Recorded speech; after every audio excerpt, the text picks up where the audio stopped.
नबी पाक सल्लल्लाहु अलैहि वसल्लम ने फरमाया कि क़यामत के करीब लोग बादलों और ज़मीन के दरमियान छलांग लगाएंगे। आदमी लंबा फासला तय करेगा और इसका सफ़र हवा से चलने वाले बादलों की तरह तेज़ होगा। वो बादलों जैसी चीज़ पर सवार होगा और पूछेगा कि ज़मीन में से मेरे साथ कौन है। फिर पूछेगा कि मेरे साथ आसमान वालों में से कौन है, और इसे खाना दिया जाएगा, लेकिन इसके अमाल इसे कबूल नहीं होंगे। अरब के चरवाहे ऊंची इमारतों की तामीर में एक दूसरे से मुकाबला करेंगे। अरब की ज़मीन एक बार फिर खेतों और नदियों में तब्दील हो जाएगी। एक फितना उठेगा जो अरब के हर घर तक पहुंच जाएगा। ये वो दिन होंगे जिनमें मजहबी जहालत फैलेगी। अल्लाह आलिमों को मौत देकर इल्म उठा लेगा और जहालत फैल जाएगी। फितने बढ़ने लगेंगे।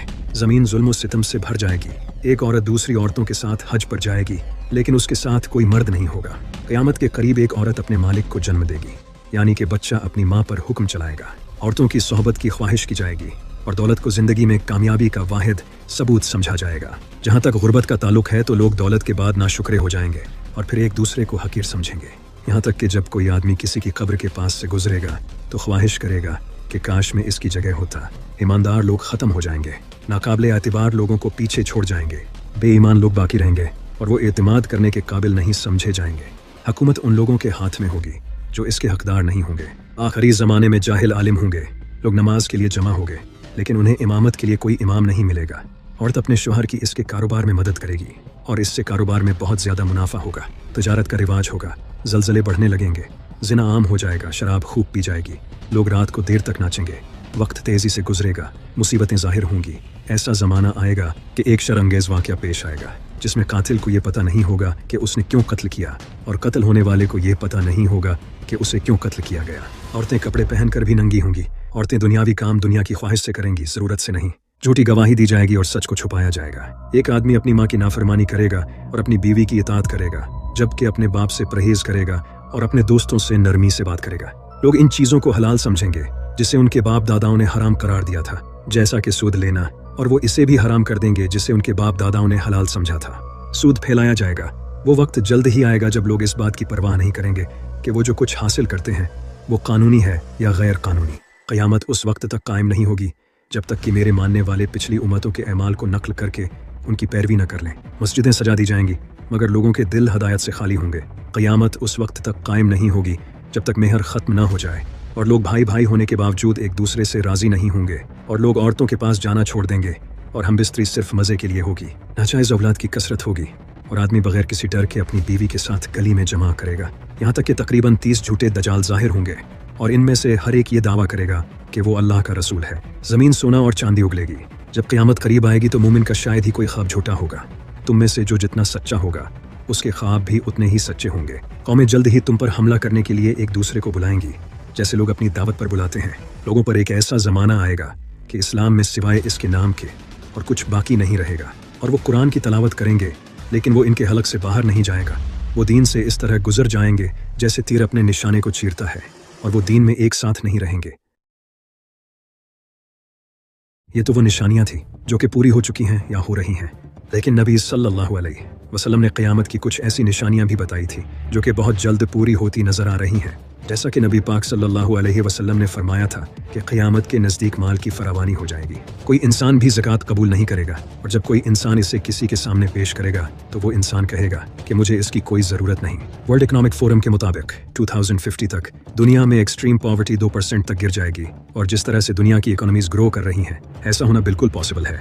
नबी पाक सल्लल्लाहु अलैहि वसल्लम ने फरमाया था कि क़यामत तब तक नहीं आएगी जब तक जंगली जानवर इंसानों से बात करना शुरू न कर दें। लेकिन ये आखिर होगा कैसे? आर्टिफिशियल इंटेलिजेंस की मदद से जानवरों की आवाज़ को डिकोड किया जा सकता है। साइंटिस्ट्स ने आर्टिफिशियल इंटेलिजेंस का यूज़ करके जानवरों की लैंग्वेज को डिकोड किया है। ये आर्टिफिशियल इंटेलिजेंस इंसानों को जानवरों से बातें करवा सकती है और इसी आर्टिफिशियल इंटेलिजेंस की मदद से इंसान फ्यूचर में जानवरों से बातें करेंगे। नबी पाक सल्लल्लाहु अलैहि वसल्लम ने फरमाया था, दरियाए फुरात सोने के ख़जाने को ज़ाहिर करेगा और बहुत से लोग इस पर लड़ते हुए मर जाएंगे। हर एक इस उम्मीद में रहेगा कि वो ये ख़जाना हासिल करेगा। दरियाए फुरात, जिसे यूफ्रेट्स रिवर भी कहा जाता है, ये ईस्टर्न टर्की से सीरिया और इराक में फ़्लो करता है। इस दरिया का जिक्र बाइबल में भी मौजूद है और आप जानकर हैरान हो जाओगे कि पिछले कुछ सालों से दरियाए फुरात सूख रहा है। 2021 को Iraqi minister of water resources ने कहा था कि क्लाइमेट चेंज की वजह से दरियाए फुरात 2040 तक पूरी तरह से सूख जाएगा और यहीं से सोना निकलना शुरू होगा। हाल ही में एक वीडियो इंटरनेट पर अपलोड की गई थी जिसमें कुछ गोल्ड माइनर्स यूफ्रेट्स रिवर के करीब सोना जमा कर रहे थे।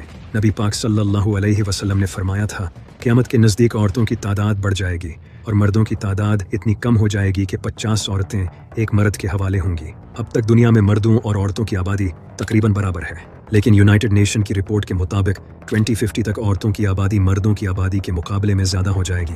अभी के डाटा के मुताबिक हर साल औरतों के मुकाबले में मर्दों की आबादी कम होती जा रही है, लेकिन अभी एक बड़ी जंग होना बाकी है।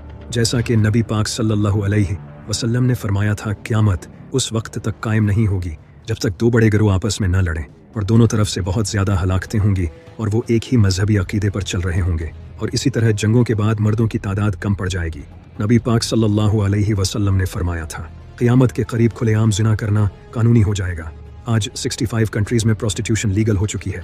आज तक दुनिया की हिस्ट्री में ऐसा कोई इंसान नहीं गुजरा जो अपने दौर से कई सौ साल बाद होने वाले हालात को इतनी डिटेल्स के साथ बता सके। ऐसा करना किसी भी इंसान के लिए इम्पॉसिबल है, लेकिन नबी पाक सल्लल्लाहु अलैहि वसल्लम ने ऐसा करके दिखाया है और यही इनके सच्चे होने की दलील है।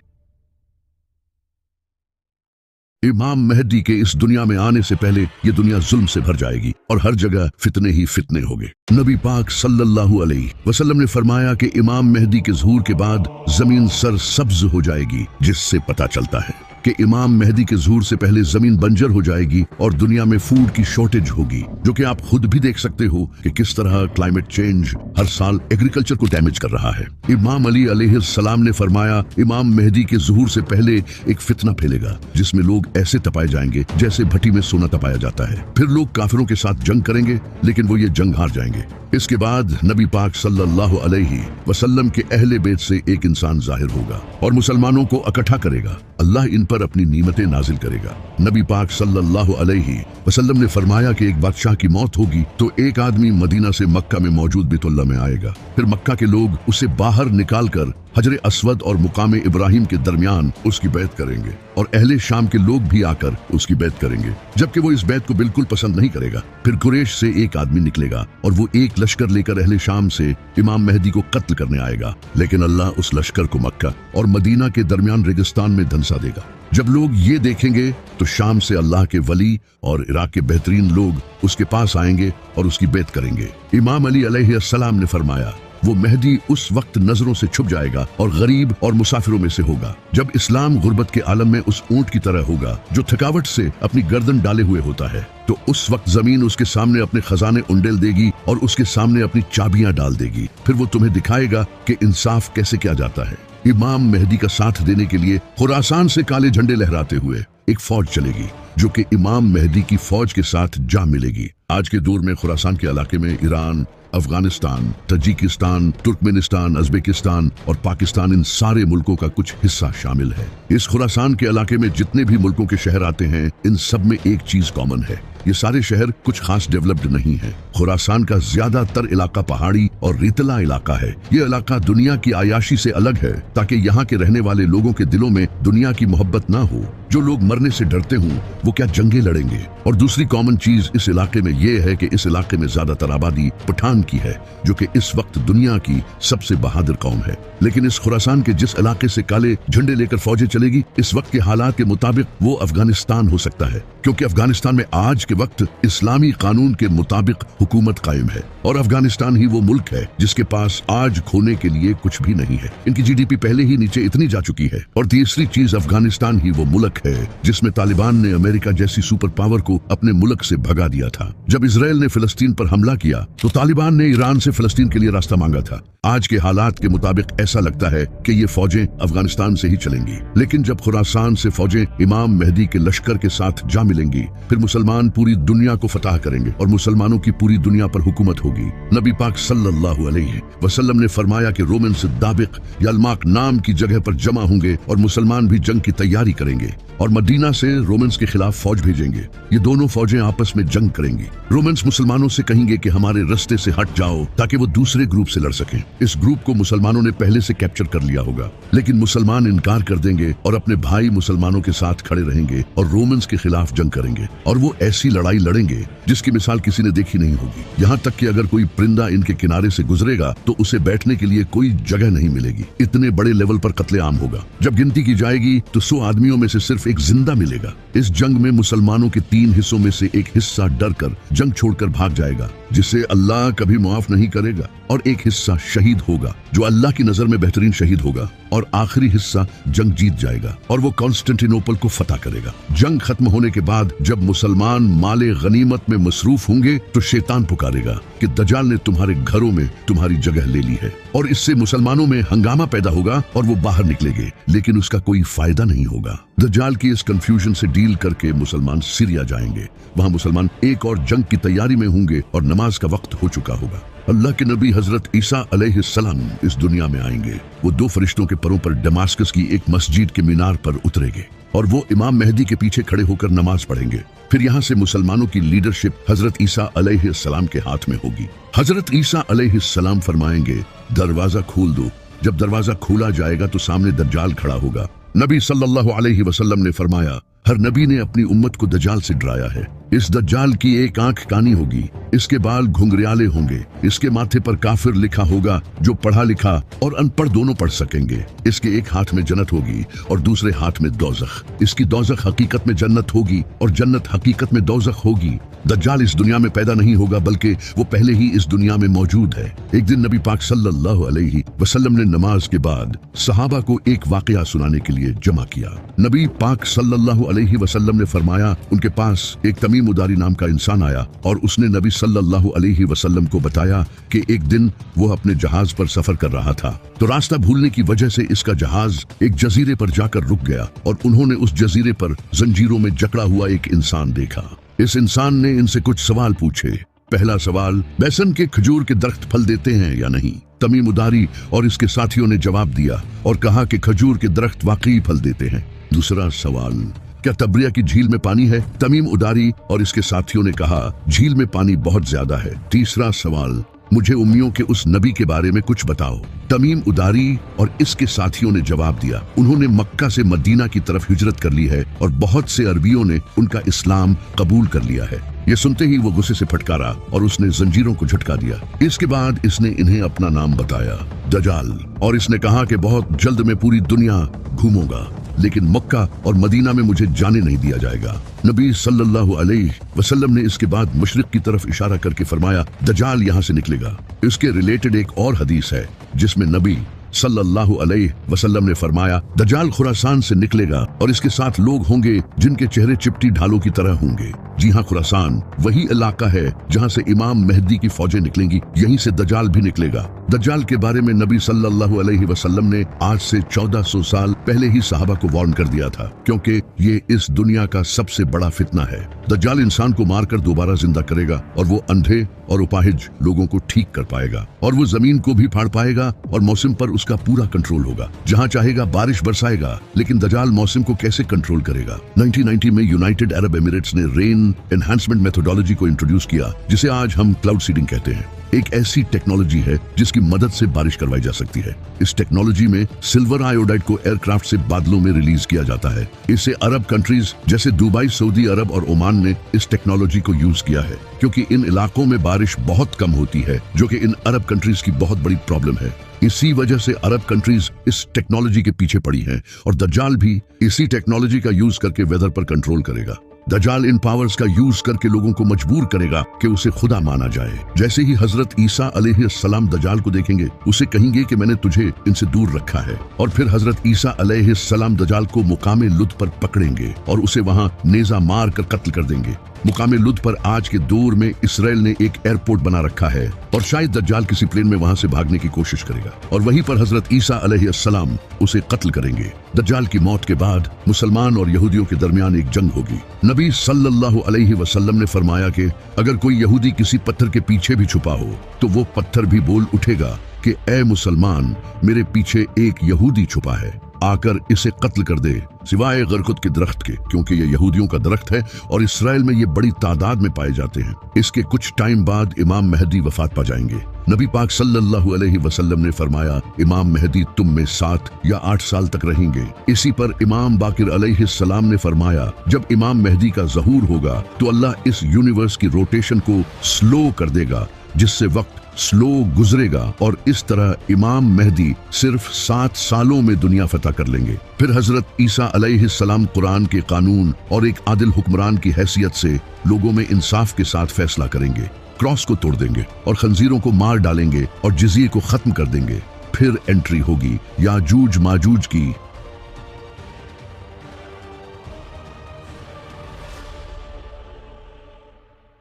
दज्जाल के कत्ल के बाद लोग अमन के साथ जिंदगी गुजारेंगे। इसी दौरान अल्लाह हजरत ईसा अलैहिस्सलाम को हुक्म देगा कि तमाम मोमिनों को माउंट सीना यानी कोहे तूर पर ले जाएं, वही जगह जहां हजरत मूसा अलैहिस्सलाम अल्लाह से बात किया करते थे, क्योंकि अब कुछ ऐसे वहशी लोगों को छोड़ दिया जाएगा कि कोई कौम उनसे लड़ नहीं सकेगी। तो हजरत ईसा अलैहिस्सलाम तमाम मुसलमानों को माउंट सीना के किले में ले जाएंगे और वही रहेंगे। फिर याजूज माजूज को छोड़ दिया जाएगा। याजूज माजूज इतनी बड़ी तादाद में जाहिर होंगे कि जब इनका पहला गिरोह दरियाए तिब्र के किनारे से गुजरेगा तो इसका पानी पीकर इसे खुशक कर देगा, और जब दूसरा गिरोह वहां पहुंचेगा तो सोचेगा कि वहां कभी पानी था ही नहीं। वो चूंटियों और टिड्डियों की तरह चारों तरफ फैल जाएंगे और जमीन पर तबाही मचाएंगे। जमीन पर हंगामा और कत्ल गारत करने के बाद वो कहेंगे, हमने जमीन की तमाम मखलूकों को कत्ल कर दिया है, अब हम आसमान वालों को मार डालेंगे। और फिर वो आसमान की तरफ तीर चलाएंगे। कुदरत के तरीके अजीब हैं, उनके तीर खून आलूद होकर वापस आएंगे। एक तरफ वो अपने शैतानी कामों में मसरूफ होंगे और दूसरी तरफ हजरत ईसा अलैहिस्सलाम अपने साथियों के साथ माउंट सीना के किले में ठहरे होंगे, जहां उन्हें इस कदर शदीद भूख का सामना करना पड़ेगा कि एक इंसान के सरगाए की कीमत 100 सोने के सिक्कों से कहीं ज्यादा होगी। इस नाजुक मोड़ पर हजरत ईसा अलैहिस्सलाम अपने साथियों के साथ अल्लाह से दुआ करेंगे। अल्लाह इनकी दुआ कबूल करेगा और याजूज माजूज की गर्दनों में एक किस्म के जरासीम पैदा करेगा, जिससे वो एक ही रात में मर जाएंगे। याजूज माजूज के खात्मे के बाद हजरत ईसा अलैहिस्सलाम और इनके साथी माउंट सीना से नीचे उतरेंगे और देखेंगे कि सारी जमीन इनकी लाशों और बदबू से भरी होगी। वो फिर अपने साथियों के साथ अल्लाह से दुआ करेंगे। अल्लाह एक तेज हवा भेजेगा और एक किस्म के परिंदे आएंगे और लाशों को उस जगह ले जाएंगे जहां अल्लाह उन्हें ले जाने का हुक्म देगा। इनके तीर और कमान इतनी तादाद में होंगे कि मुसलमान इनको 7 साल तक आग की लकड़ी के तौर पर यूज करेंगे। इसके बाद बारिश होगी जो जमीन को बराबर कर देगी। अब अल्लाह जमीन को फल पैदा करने का और आसमान को अपनी नीमतें बरसाने का हुक्म देगा। अल्लाह की इतनी रहमत होगी कि एक अनार को लोगों का एक गिरोह अच्छे से खा सकेगा, और गाय का दूध एक कबीले के लिए काफी होगा और बकरी का दूध एक खानदान के लिए काफी होगा। हजरत ईसा अलैहिस्सलाम 40 साल तक मुसलमानों की इमामत करेंगे और दुनिया में इंसाफ से हुकूमत करेंगे। इन 40 सालों में दज्जाल के कत्ल के 7 साल भी शामिल हैं। हजरत ईसा अलैहिस्सलाम शादी करेंगे और इनके बच्चे भी होंगे। वो नबी सल्लल्लाहु अलैहि वसल्लम की कब्र मुबारक पर सलाम कहेंगे और नबी सल्लल्लाहु अलैहि वसल्लम इसका जवाब देंगे। वो उम्रा या हज करने के लिए मदीना के करीब रूहा नाम की एक जगह के रास्ते मक्का जाएंगे। इन तमाम वाक़यात के होने के बाद वो वफात पा जाएंगे। मुसलमान इनको रोजा सल्लल्लाहु अलैहि वसल्लम के पहलू में दफन करेंगे। हजरत ईसा अलैहिस्सलाम की वफात के बाद यमन का रहने वाला कबीला कहतान से जहजा नाम का इंसान खलीफा बनेगा। इसके बाद कुछ और बादशाह होंगे जिनके दौर में कुफर फैलेगा। इस दौरान एक घर मगरिब में और दूसरा मशरिक में जमीन में धंस जाएगा, जहां तकदीर के मुनकर रहते होंगे। फिर एक अजीब किस्म का धुआं आसमान से नीचे जमीन तक पूरी दुनिया को सियाह करता हुआ नजर आएगा। ये 40 दिन तक जारी रहेगा और मोमिनों को ठंडा करेगा और काफिरों और मुनाफिकों को बेहोश कर देगा। कुछ 1 दिन बाद होश में आ जाएंगे, कुछ 2 दिन बाद और कुछ 3 दिन बाद। और फिर जुलहज के महीने में एक रात कुर्बानी के दिन के बाद आएगी जो इतनी लंबी होगी कि बच्चे रोने और नूहा करने लगेंगे। मुसाफिर थक जाएंगे और मवेशी चरने के लिए बहुत बेचैन होंगे। लोग रोएंगे और माफी मांगेंगे। आखिरकार सूरज तकरीबन 3 या 4 रातों के बाद मगरिब से तुलू होगा। जैसे चांद ग्रहण बेचैनी की हालत में हल्की सी रोशनी डालता है, ये आसमान के दरमियान तक जाएगा और फिर वापस मगरिब में गरूब हो जाएगा। इसके बाद सूरज हर रोज मशरिक में तलू होगा। क़यामत की इस निशानी के जाहिर होने के साथ ही तौबा के दरवाजे सब पर बंद हो जाएंगे। काफिरों का कुफर को छोड़ना और गुनहगारों की गुनाहों से तौबा कबूल नहीं होगी और इस्लाम कबूल करना भी कबूल नहीं होगा। मुसलमान अभी तक सूरज के मगरिब से निकलने के सदमे में ही होंगे। इसके बाद एक अजीब जानवर मक्का के करीब एक सफा नामी पहाड़ी से निकलेगा। और दुनिया के तमाम शहरों और हिस्सों में इतनी तेजी से जाएगा कि कोई भागने की कोशिश करेगा तो इससे बच नहीं सकेगा। ये बोल भी सकेगा और इसके एक हाथ में हजरत मूसा अलैहिस्सलाम का असा और दूसरे हाथ में हजरत सुलेमान अलैहिस्सलाम की अंगूठी होगी। ये हजरत मूसा अलैहिस्सलाम के असा के साथ हर मोमिन की पेशानी पर एक हल्की लकीर खींचेगा, जिससे मोमिन का काला चेहरा भी चमक उठेगा, और ये अंगूठी से हर काफिर की पेशानी पर मुहर लगा देगा, जिससे इसका चेहरा गंदा हो जाएगा। इस तरह फिर तमाम मोमिन और काफिर खुल जाएंगे। ईमान और कुफर की ये निशानियां कभी नहीं बदलेंगी। काफिर कभी भी कुफर से नहीं हटेंगे और मोमिन इस्लाम पर कायम रहेंगे। ये पहले यमन में जाहिर होगा, फिर नजद में, और फिर गायब हो जाएगा, और तीसरी बार ये मक्का में जाहिर होगा। क़यामत के 40 साल पहले एक खुशबूदार हवा लोगों की बगलों के नीचे से गुजरेगी, जिससे तमाम मुसलमानों की मौत हो जाएगी। कोई मोमिन और परहेजगार बाकी नहीं रहेगा सिवाय काफिर के। अफ्रीकी लोग गलबा हासिल करेंगे और हुकूमत करेंगे। वो काबा को तोड़ देंगे। खुदा का खौफ, शर्म और हया नहीं रहेगी। हुक्मरानों के जुल्म और अवाम के आपस में झगड़े बढ़ेंगे। बुतों की पूजा, जुल्म, कानून की खिलाफ वर्जी, भूख और बीमारी फैलेगी। दुनिया की ऐसी अफसोसनाक हालत में शाम का कुछ भला होगा। बाकी सारे मुल्क के लोग अपने खानदान के साथ शाम की तरफ रवाना हो जाएंगे। इसी दौरान साउथ की तरफ से एक बड़ी आग नमूदार होगी, जो दुनिया के तमाम लोगों को शाम में जमा होने पर मजबूर करेगी और फिर गायब हो जाएगी। ये 40 साल दुनिया के खात्मे की तरफ इस हालत में गुजरेंगे कि कोई नया बच्चा पैदा नहीं होगा, यानी सब 40 साल के होंगे, और कोई मोमिन नहीं होगा सिवाय काफिरों के। अचानक जुमे के दिन, जो कि मुहर्रम की 10 तारीख होगी, इस दिन सारे लोग अपने कामों में मसरूफ होंगे और अल्लाह सुबह के वक्त इसराफिल को सूर फूकने का हुक्म देगा, और फिर इसराफिल सूर फूकेंगे, जिसकी आवाज से यूनिवर्स के सारे इंसान जानवर तबाह हो जाएंगे। यहाँ तक कि अल्लाह के फरिश्ते जिब्राइल, मिकाइल और इसराफील सबको मौत आएगी, और सिर्फ अल्लाह और इजराइल यानी मौत का फरिश्ता बाकी रहेंगे। फिर अल्लाह हजरत इजराइल को हुक्म देगा कि अपनी रूह कब्ज कर। हजरत इजराइल जब अपनी रूह को कब्ज करेंगे तो वो ऐसी चीख मारेंगे कि अगर कोई इंसान जिंदा होता तो इस चीख को सुनकर उसे दोबारा मौत आ जाती। इसके बाद कोई जिंदा नहीं होगा सिवाय अल्लाह के, वो जो हमेशा से था और हमेशा रहेगा। फिर अल्लाह जमीन को थामेगा और आसमान को अपने सीधे हाथ में लिपेट लेगा और कहेगा कि मैं बादशाह हूँ, कहाँ है जमीन के बादशाह। इसके बाद अल्लाह जमीन पर पानी बरसाएगा। ये अजीब सा चिपकने वाला पानी होगा। जब ये पानी जमीन पर गिरेगा तो इस पानी से कब्र में पड़े मुर्दे दोबारा जिंदा हो जाएंगे। फिर अल्लाह इसराफिल को दोबारा जिंदा करेगा और कहेगा, दोबारा सूर फूको। जब हजरत इसराफिल दोबारा सूर फूकेंगे तो इस दुनिया में पैदा हुए सारे इंसान ये देख रहे होंगे। जमीन बिल्कुल सीधी और साफ हो चुकी होगी और यहीं से हिसाब का दिन शुरू होगा।